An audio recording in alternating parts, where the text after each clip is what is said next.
dili na lang din kita paabot guys sa oras nga atong pagpakaon ng itong manok no. Kung ulan ng pugani itong pangatagan yan bundak mo palit ng ulan kay mga lagi siging ay ulan yung tungod yung low pressure o nga dili ka paabot og oras nga ipakaon kanila ato na silang tagan nato temprano bisan og sayo pa kay kung atong pabuto ng oras nga galatag yun nato kanila basin kung mubunok yun kusog ng mga ulana nga maglisod na pagkita og hatag nga ato ra bang pagkaon karon kay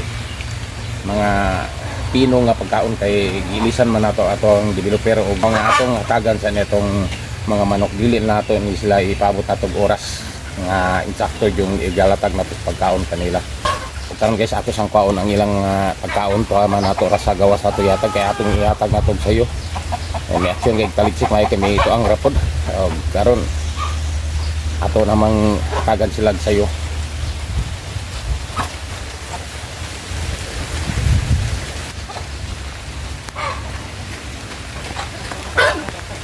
Dili pa medyo ta oras nga palakaon ni atong mga manok pero kaman nga niya may ulan kasi ga singabot ga taligsik na gani atong tagang na sila.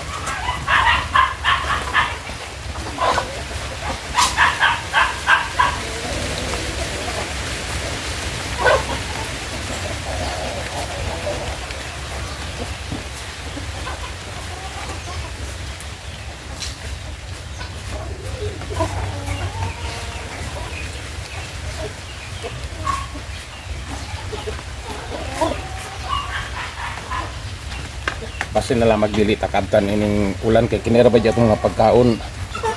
gagmay kayo dili pare atong developer nga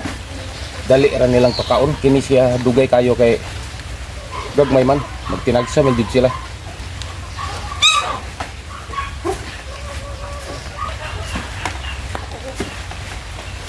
Ug magampo lang kita nga dili sa kini mubundak ng ulana kay wala jud ga bitay na jud ga sugod na jud taligsik.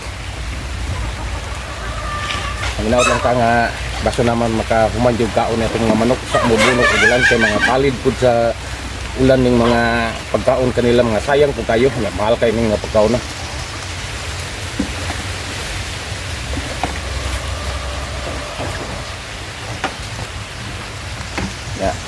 mamantay ni ato ra pong harbiso naman tong itlog kay naman gite itong mukuha karon atong kada adlaw kita makakuha itlog ato na kung kwaon na lang ng rekta kay di na lang tapabot o ganyan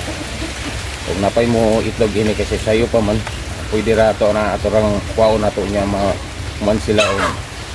pangitlog siguroon rin nato nga makakaon sa sila mayroon man ng itlog kay jaman diri sa atong may kubo ra nato dali ra kayong natong kwaon di kung kita maulanan balag maulay ra dito pag harvest nato sa may itlog kay tuwa man sila sulod sa atong kubo.